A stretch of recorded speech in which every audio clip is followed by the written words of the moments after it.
Okay, so before I get into this month's episode of This Month in UK Funfairs, I want to run through certain bits of the UK roadmap out of lockdown. I'm sure most of you in the UK are aware of it by now, but for those who aren't, what I want to do is just basically highlight certain bits from each one. So the only one I'm going to be highlighting from March the 8th will be all schools and colleges and primary or secondary will be reopening, and mass testing will be carried out at the said schools and colleges.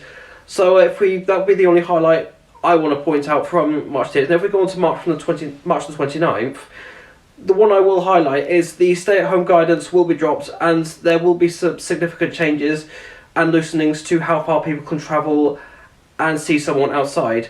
Now if we go on to March the 12th, this is what it's really all about. Pubs and restaurants may be open, but for outside only. But the one thing that this is really all about, I should really get to, is outdoor hospitality venues like zoos, theme parks can also open. So this will also apply to Funfairs as well, given that most of them are outdoor hospitality. And the previous COVID guidelines that were brought in when they were allowed to reopen on July the 4th last year will be brought into place again after the April 12th. And there's a few highlights there and then, not going to bother going into that, but 8 entertainment venues, including cinemas and theatres. So indoor hospitality, I think I don't know if it says in there should be allowed, but I can't be bothered to read. So, and then obviously June the 21st, it's proposed that all COVID restrictions will be lifted. So with that, welcome to This Month in UK Funfairs.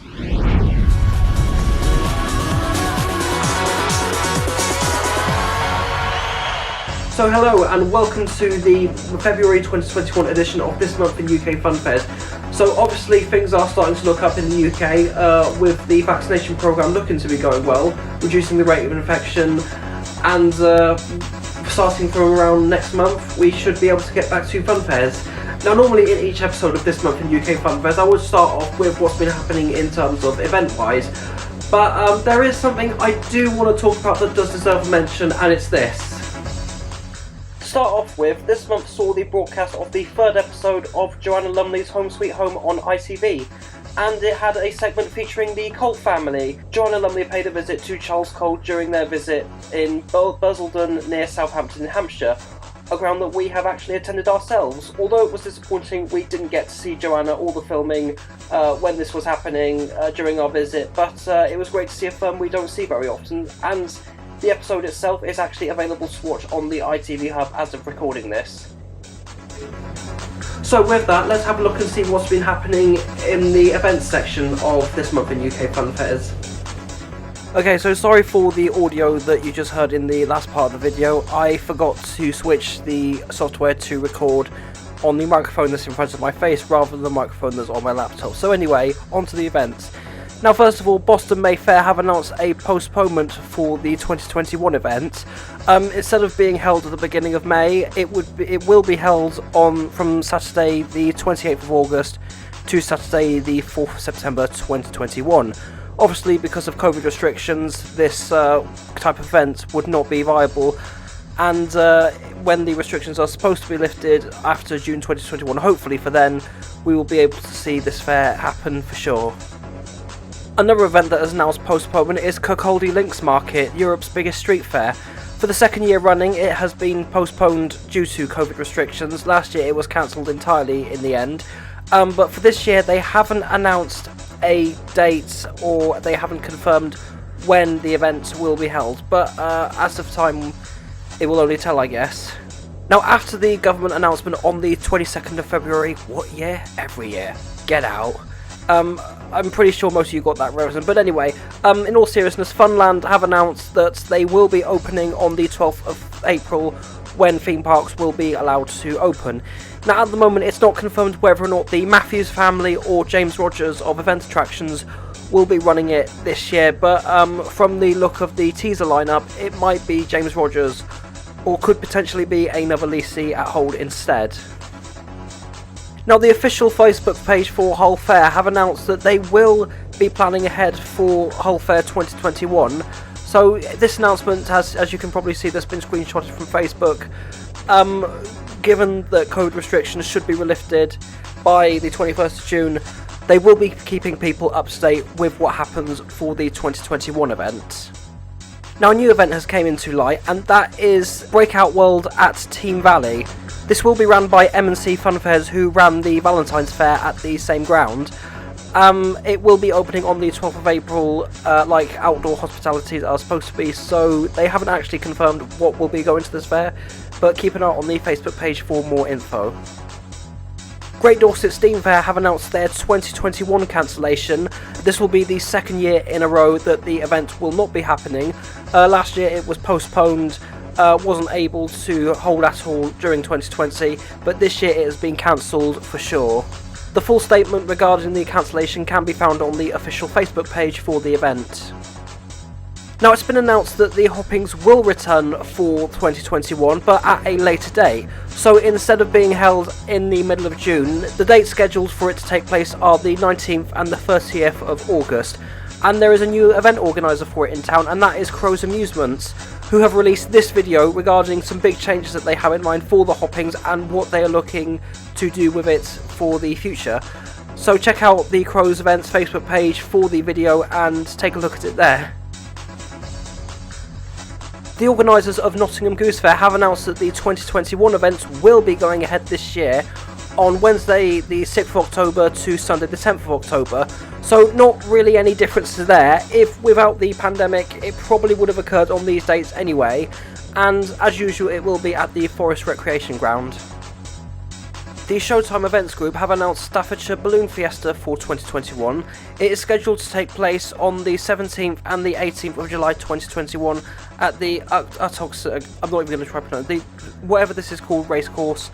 All the details are on the poster displayed on the screen now, including ticket information and what this event has to offer. George Irvins has announced that their next fair will be Crystal Palace Park. It is scheduled to take place on the start of when fairs can reopen, and that is Monday the 12th of April, and will run for quite some time, pretty much, until the 17th of May. And now let's see what new rides have come to the UK this month. First off, we have a brand new Dodgem track from Harry Steer Engineering for James Dancer.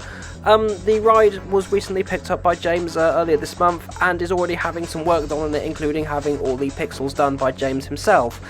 It's unconfirmed what kind of cars the track will actually get, but we were told by James Jr. a couple of years ago that it will be having a set of Burton cars, most likely the New York set. The Reeves family have teased via the IceJet Facebook page that a new ride will be joining Reeves Leisure. They haven't confirmed exactly what the type of ride is, or if it will be new or will it be something second-hand, and we don't know, and we will not be confirming anything or speculating anything as of recording this. So if you want to keep an eye on what they could potentially be getting, then check out the IceJet Facebook page and keep your eye out. Emerson Edwards and Paul Hart have both bought a STC Matterhorn from a buyer in China. It hasn't been confirmed exactly where in the country or who in the country they have bought the ride from, so hence why we're using this ride from a similar manufacturer, SBF Visa, because STC, we haven't really been able to find out any other source for STC, because I don't think STC have a website anymore. Now, this one has been in the works for quite some time, but this month it was finally completed. A ride called Starfighter, which was built by Rachel Hisco and is a similar style to a ride called Freestyle, which is built by Chance Ride in the USA, but this one has been built under license and it looks absolutely fantastic. Rachel and co have done an absolutely fantastic job on this, and hopefully we'll be able to see this get about in the country, or maybe we might even see some more of these. So if you maybe are a UK showman, then if you feel like going for one of these, approach Rachel, I guess, because I actually do want to see more of these made, I will admit. A set of Viper Dodgem cars made by C&S are going to be coming to the UK from Italy. They are going to be arriving in the country via Amusement Ride Spares, and it hasn't been confirmed at the moment who or where these Dodgems will be going, but these are actually going to be, as far as I'm aware, the first ever Viper set of Dodgems from the company in the UK. Although this is not theme park euphoria, but we'd just like to cover this, Fantasy Island have announced that the spinning coaster purchased by the Mellors Group in July of 2021 from the Brush family in Germany will be a new addition to the park for 2021.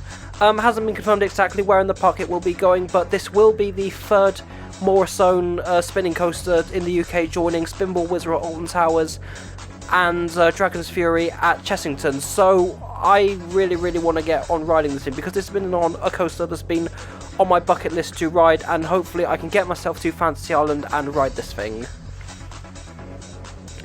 A brand new giant wheel from a company called Grooven Rides Tanner has been announced for Stanley Thurston, who will be travelling the ride under City View Wheel, and its location in terms of where we're first going in the UK hasn't been announced yet.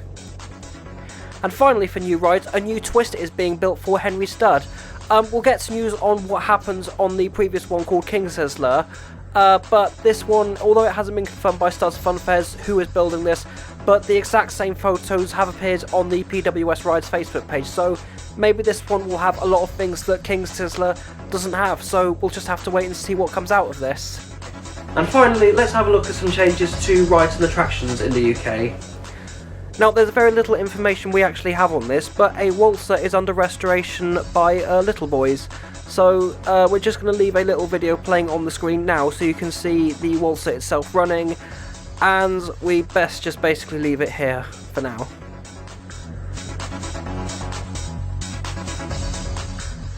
The second PWS Super Trooper, owned by Michael Gray, will be making its appearance as a guest attraction at Clarence Pier for 2021.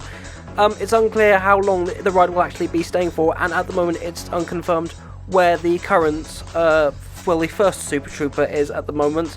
But if you are local and if you want to get down to Clarence Pier, definitely ride this thing. I definitely recommend it. Oxygen, the KMG Speed owned by Craig Danter, has undergone a lot of refurbishment. The cars have been repainted, there is a new colour scheme, some of the fencing has also been repainted, and is actually due to get a backflash soon. So yeah, here are the current pics from Craig Danter, and he has done an absolutely fantastic job at refurbishing the ride, and we look forward to see how it looks with the new backflash on. Going back to the new Sizzler being built for Henry Stud, the King Sizzler, which was built in February of 2016, has been sold to John Parnham. The ride was traded into PWS and was later sold to John earlier this month. So we're looking forward to seeing what Henry Stud has gone for with the new Sizzler, and we wait to see what it has in stock compared to the King Sizzler. The waltzer on Blackpool Central Pier, which was destroyed by a fire in July of 2020, has now officially been removed. There are still parts of it that still need removing, but the main centre, which was completely burnt and has been just left to a shell pretty much, has been taken off the pier, and its whereabouts and where it is going has not been officially confirmed. Now, there is some information that came into light that William Danter had sold as Extreme, although we are not confirming whether or not this is true. We are going to be questioning the sources, we are trying to get confirmation if this is true, and hopefully we should have an answer by the March report for this month in UK Funfairs. So again, we are not confirming that this ride has been sold, but I am going to try and get an answer to confirm whether or not it has been sold. So this is actually turned out to be a pretty long episode of this month in UK Funfairs, so let's just leave it there. And that's it for this month in UK Funfairs. So I hope you're keeping well out there, and within just over a month's time we'll be able to finally get to fairs again, hopefully. So that doesn't mean I won't have to start having to compile special compilation videos. I won't have to hunt for throwback videos anymore, sorry. But yeah, that's really all I have to say for this episode of this month in UK Funfairs. So see you until then, until next time.